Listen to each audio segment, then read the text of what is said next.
Je vais passer maintenant la parole à Olivier Dupéret pour qu'on en revienne à des aspects, on en passe à des aspects juridiques, pour une contribution donc intitulée La loi du 19 mars 1946 et l'élaboration de la nouvelle constitution française d'après-guerre. Où est-il? Il est là.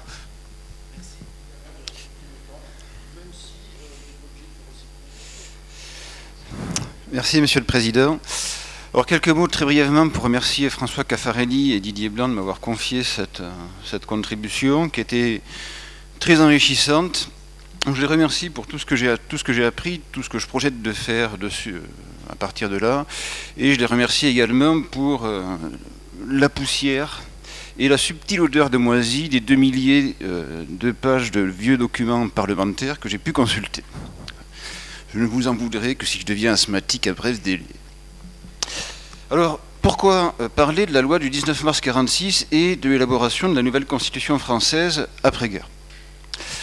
Alors, ici, il y avait, dans le choix de cette communication, il y avait une orientation particulière parce qu'il est apparu que on a tendance un peu à essentialiser la loi de 1946, à en parler un petit peu comme si c'était quelque chose de complètement séparé de son contexte, alors qu'en réalité, très clairement, cette loi de 1946 ne peut pas être dissociée du contexte de l'élaboration de la nouvelle constitution après-guerre. Ce contexte même l'explique à bien des égards, cette loi de 1946. Alors ce contexte constituant, il est un peu particulier en effet parce que, conformément à la tradition républicaine, en 1945, la loi constitutionnelle qui est adoptée en novembre institue une assemblée nationale à compétence générale, chargée non seulement d'élaborer une proposition de loi constitutionnelle qui sera soumise à référendum, mais aussi chargée des fonctions traditionnelles courantes d'une assemblée parlementaire, et notamment de la fonction législative. Et toute la question a été de savoir, eh bien, justement, de situer cette loi de 1946 par rapport aux travaux d'élaboration de la nouvelle constitution. Alors, je vais présenter les résultats de cette recherche de manière très schématique, compte tenu du temps qui m'est imparti. Alors, il faut, si l'on resitue cette loi de 1946 dans le contexte de l'élaboration de la Constitution de 1946, il faut tout d'abord renoncer à présenter de manière commune les 3 propositions de loi qui sont à l'origine de la Constitution de 1946. Il faut d'abord envisager la proposition de loi Bissol, qui est relative à la départementalisation de la Guadeloupe et de la Martinique, qui a un sens très particulier dans le contexte où elle intervient. C'est ce qu'on verra je verrai dans une première partie, et il faut ensuite parler de manière spécifique des propositions de loi Lepervenche, Vergès et Mollerville, qui elles interviennent quasiment 3 semaines, un mois plus tard, dans un contexte constitutionnel qui n'est plus du tout le même, et qui dès lors ont une portée légèrement différente, enfin légèrement, qui ont une portée différente. Voilà. Donc il y a eu, on verra, dans les premiers temps, à travers ces 2 premières parties, il y a eu dans un premier temps là, bien une certaine convergence en quelque sorte, et des propositions de loi, et des premières propositions adoptées notamment par la Commission de la Constitution en vue de constituer la proposition de loi constitutionnelle. Et on va voir qu'au mois de mars 1946, dans une 3e partie, eh bien, se produit une cassure. Se produit une cassure parce que, d'un côté, les propositions de loi ordinaires vont être adoptées et modifiées dans un sens qui n'est pas du tout compatible avec les revendications départementalistes originelles des députés d'outre-mer, alors que la Constitution, elle, va être adoptée et comporter des dispositions qui sont, elles, correspondent tout à fait aux revendications, tout à fait, en grande partie, aux revendications de ces élus d'outre-mer. Et à partir de là, eh bien, on va se poser la question de la délicate convergence de la loi de mars 1946 et de la Constitution définitive de 1946. Alors je vais revenir tout d'abord donc sur la première proposition de loi de départementalisation qui a été déposée, c'est la proposition de loi Bissol, qui concerne la Martinique et la Guadeloupe, qui, elle, est enregistrée par les services de l'Assemblée nationale le 17 janvier 1946, ce qui est tout sauf anecdotique, puisque ce n'est ni plus ni moins que la veille du jour où la Commission de la Constitution devait aborder l'étude des questions relatives à ce qu'on appelait l'Union, ce qu'on commençait à appeler l'Union française. Donc, le dépôt même de cette proposition de loi Bissol traduit un choix clair de présenter les revendications départementalistes de ces territoires devant l'Assemblée nationale constituante statuant en tant que législateur ordinaire sur le rapport de sa commission des territoires d'outre-mer. Et ça traduit le choix parallèle et indissociable de ne pas soumettre ces revendications à l'Assemblée nationale constituante intervenant en tant que rédacteur de la proposition de loi constitutionnelle sur le rapport de sa commission de la Constitution. Alors, pourquoi ce choix? Pourquoi ce choix? Deux raisons. Pour deux raisons. La première raison, c'est que la commission de la Constitution, pendant de très longs mois, s'est à peu près complètement désintéressée de la question du statut constitutionnel à donner aux ex-colonies. Pour des raisons très diverses, et la moindre des raisons n'étant pas la complexité des problèmes. Un député communiste, membre de la commission de la Constitution, Étienne Fajon, avoue ainsi très sincèrement, très franchement, que de nombreuses difficultés ont rendu malaisée la définition de ce qu'est la communauté française, et il propose en conséquence de repousser l'étude de ce problème dont il vient d'avouer la complexité à la fin des travaux constituants. Et la commission de la Constitution, pendant 2 mois, va systématiquement renvoyer aux calendes grecques toutes les questions particulières relatives à l'Union française. Face à cette attitude de la commission de la Constitution, la commission des territoires d'outre-mer, elle, eh bien, s'est en quelque sorte saisie du problème du statut constitutionnel des ex-colonies. D'ailleurs, avec la bénédiction de la commission de la Constitution, puisque c'est sur l'invitation de la commission de la Constitution que, eh bien, la commission des territoires d'outre-mer se réunit le 26 décembre 1945 pour, eh bien, fixer un certain nombre d'orientations relatives à la future Union française et aux futurs territoires d'outre-mer. Et la commission des territoires d'outre-mer se réunit le 26 décembre 1946 avec l'idée très claire qui est exprimée par son président, Marius Moutet, qui était le monsieur colonie de la SFIO à l'époque, avec l'idée très claire que, eh bien, c'est la commission des territoires d'outre-mer qui a à fixer ces grandes orientations. Et qu'en conséquence, la commission de la Constitution n'a pas à intervenir, à prendre des décisions avant l'intervention de la commission des territoires d'outre-mer. C'est cette situation qui explique qu'au mois de janvier 1946, eh bien, les députés de la Martinique et de la Guadeloupe choisissent, eh bien, de porter leurs revendications prioritairement devant la commission des territoires d'outre-mer, ce qu'ils ne pouvaient faire réellement qu'en lui soumettant une proposition de loi. Voilà.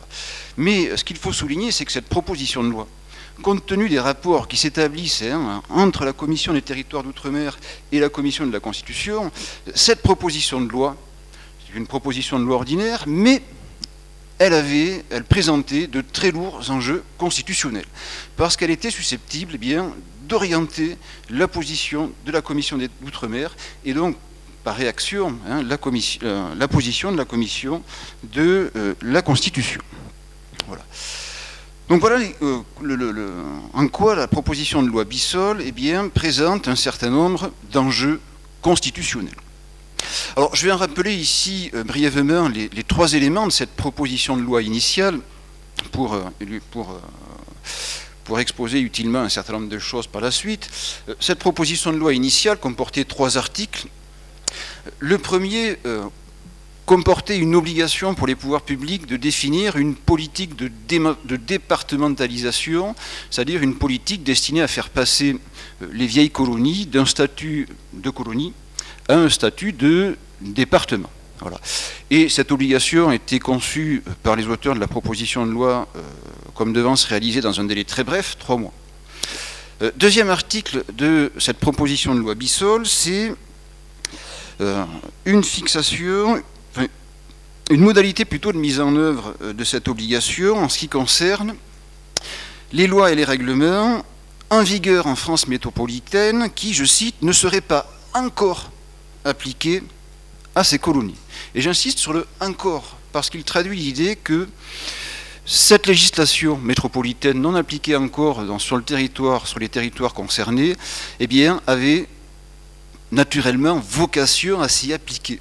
Et que ce n'est qu'accidentellement, en quelque sorte, qu'elle ne s'y est pas trouvée impliquée. Il y a l'idée de rattrapage, en quelque sorte, derrière. Et il revenait au chef du gouvernement, donc, de s'assurer que les décrets nécessaires à cette application seraient pris dans le délai de 3 mois.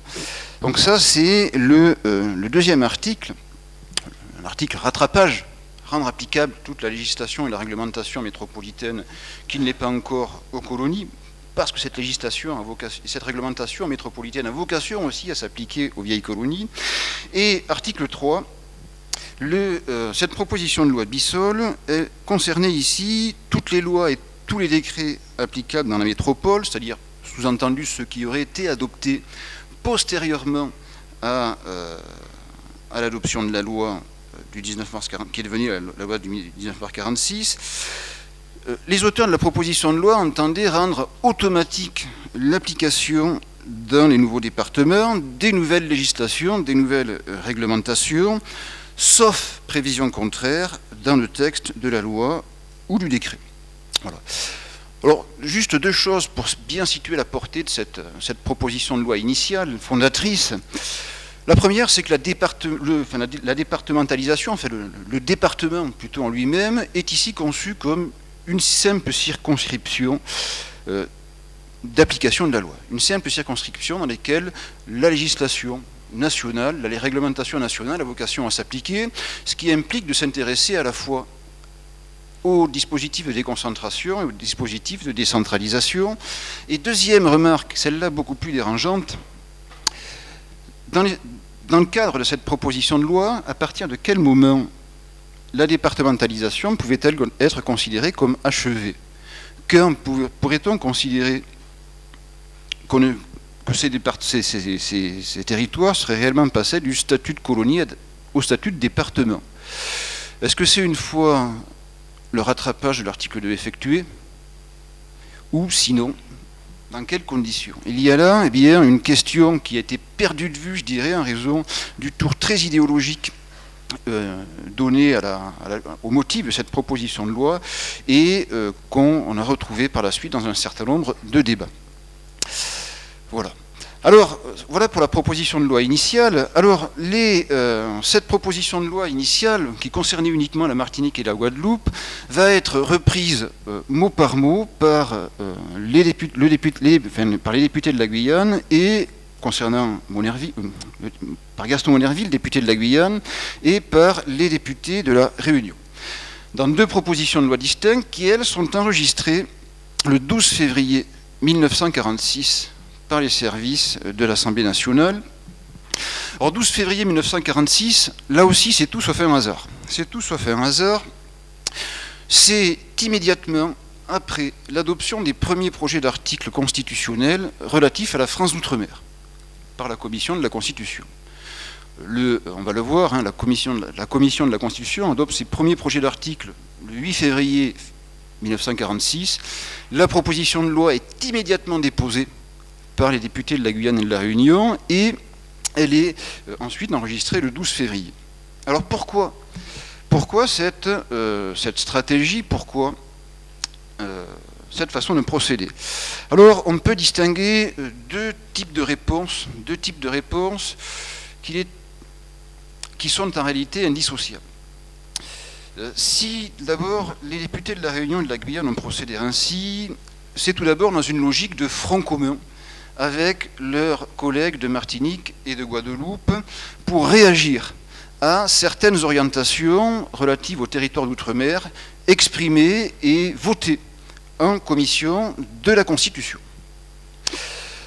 En effet, alors là je vais passer relativement vite, la commission de la Constitution, à l'époque, était présidée par André Philippe, et André Philippe avait une vision à la fois très fédérative, on va dire, de l'Union française, comprenant dans sa vision les territoires revendiquant le statut de département. Et dans sa vision fédérative, eh bien, il soutenait que tous les territoires d'outre-mer devaient recevoir un statut spécial, on va dire ad hoc au départ, puis évoluant vers un statut quasiment d'État fédéral, d'État fédéré.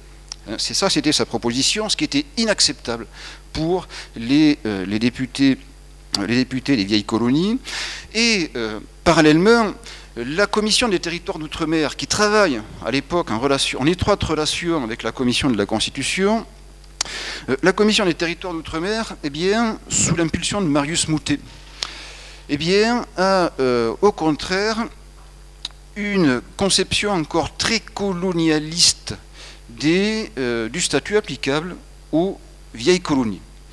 Une conception encore très colonialiste, puisque Marius Moutet insiste sur le maintien du régime suivant lequel aucune législation ou réglementation nationale métropolitaine ne devrait pouvoir s'appliquer outre-mer et dans tout l'outre-mer que moyennant l'adoption de dispositions expresses par le pouvoir législatif ou le pouvoir réglementaire. Donc il y a une logique de front commun. Il s'agit pour ces députés, les députés de la Réunion de la Guyane, de se joindre à leurs collègues de Martinique et de Guadeloupe pour mieux faire valoir leurs revendications. Donc ça, c'est la première logique. Il y a une seconde logique qui tient plutôt de l'effet d'aubaine. Parce que, à la suite de la démission du général de Gaulle, se constitue un gouvernement présidé par Félix Gouin, et ce gouvernement comprend comme ministre de l'économie André Philippe, jusque-là président de la commission de la Constitution, et comme ministre, ce qui s'appelle alors la France d'outre-mer, Marius Moutet, qui était jusque-là président de la commission des territoires d'outre-mer, et ces deux personnages sont remplacés à ces postes clés au sein des assemblées parlementaires par deux hommes politiques qui, eux, ont une vision beaucoup plus favorable aux revendications des vieilles colonies. Guy Mollet à la présidence de la commission de la Constitution et Lamine Gueye à la présidence de la commission des territoires d'outre-mer. Et sous leur impulsion, la commission de la Constitution adopte le 8 février 1946, retient comme base de rédaction de la future Constitution, retient le principe suivant lequel la législation, la réglementation métropolitaine doivent, du seul fait de leur adoption, ipso facto, automatiquement s'appliquer dans les départements d'outre-mer. Voilà. Et donc c'est à la suite, immédiatement après l'adoption de cette proposition de cette orientation de la future Constitution, qui allait tout à fait dans le sens de la revendication, que les députés de la Réunion et de la Guadeloupe, de la Réunion et de la Guyane, se joignent à leurs collègues de Guadeloupe et de Martinique. Voilà. Alors, à partir de là, cependant, les chemins vont relativement diverger. En ce qui concerne le sort réservé aux propositions de loi ordinaires déposées devant la Commission des territoires d'outre-mer et en ce qui concerne l'orientation du projet constitutionnel qui allait être adopté en 1946. Les propositions de loi ordinaires, elles sont modifiées, et notamment sous l'impulsion de Marius Moutet, qui était devenu ministre de la France d'outre-mer et qui a fait valoir devant l'Assemblée nationale constituante son point de vue favorable à la spécialité.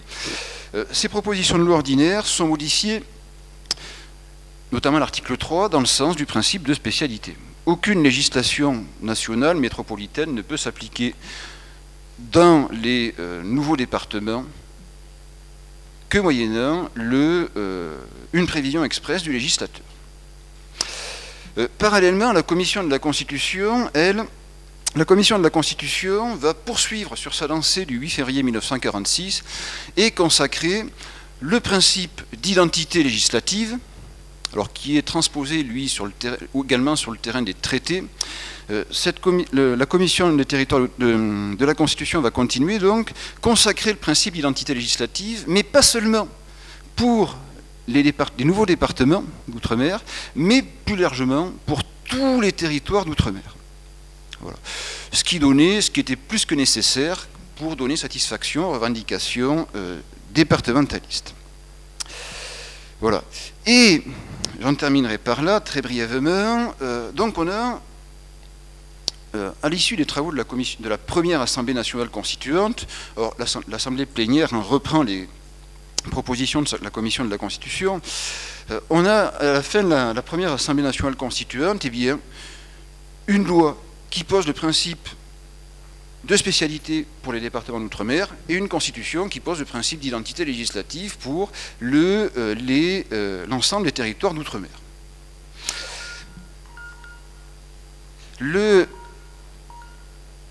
Alors, la question de la compatibilité entre cette loi ordinaire et la Constitution n'a pas eu à être posée parce que, tout simplement, le projet de Constitution du 25 avril 1946 a été rejeté par référendum.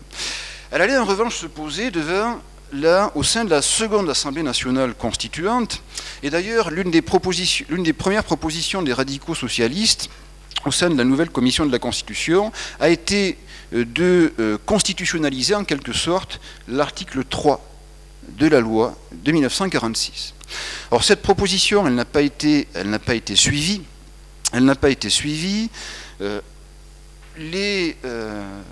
La Commission de la Constitution, suivie par l'Assemblée plénière, eh bien, finit par consacrer le principe d'identité législative applicable aux territoires d'outre-mer, à l'ensemble des territoires d'outre-mer, et la discussion a progressivement permis de distinguer le statut de ce qu'on a appelé les départements d'outre-mer, identité législative, et le statut de ce qu'on allait appeler maintenant de manière spécifique les territoires d'outre-mer. Principe de spécialité. Principe de spécialité. L'ensemble, ces deux catégories donc, de collectivités ultramarines, eh bien, étant désormais clairement intégrées dans la République une indivisible, ce qui pouvait être contesté au regard du premier projet d'avril 1946. Et alors, je ne terminerai par là, Aimé Césaire a une position très intéressante dans le cours de ce débat, puisqu'il cherche à interpréter la loi de 1946 de manière à la rendre compatible avec le nouveau principe d'identité législative consacré par la Constitution, par la future Constitution. Aimé Césaire dit à l'époque la chose suivante: il n'y a pas de problème de compatibilité. Il n'y a pas de problème de compatibilité. Il interprète la loi de 1946 comme ayant simplement fixé, en réservant donc la compétence du Parlement pour introduire des dispositions expresses dans les lois votées, il interprète ces dispositions comme une simple procédure, comme une simple modalité de forme. Pour Aimé Césaire, eh bien, il n'y a pas véritablement de divergence parce que la loi de 1946 aurait obligé le législateur à introduire ces dispositions expresses. Il ne lui aurait pas réservé, en quelque sorte, une faculté d'appréciation pour décider de ce qui serait applicable ou pas.